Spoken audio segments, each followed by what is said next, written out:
let's go one level deeper into speed. The same idea, but with a sharper edge. The Python loop versus the vector. When you loop over a million numbers in pure Python, each step pays a tax.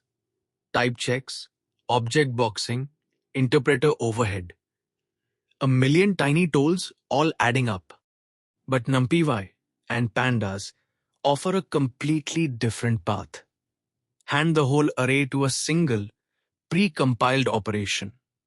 One call, done in optimized C, often using your CPU's parallel instructions. And the speedup is genuinely staggering.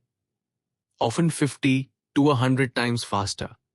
Not because the math changed, but because you stopped paying that per element tax a million times over. This is vectorization. Think in whole arrays, never one element at a time. A dot product, a column scaled, a mask applied. All of it, at once.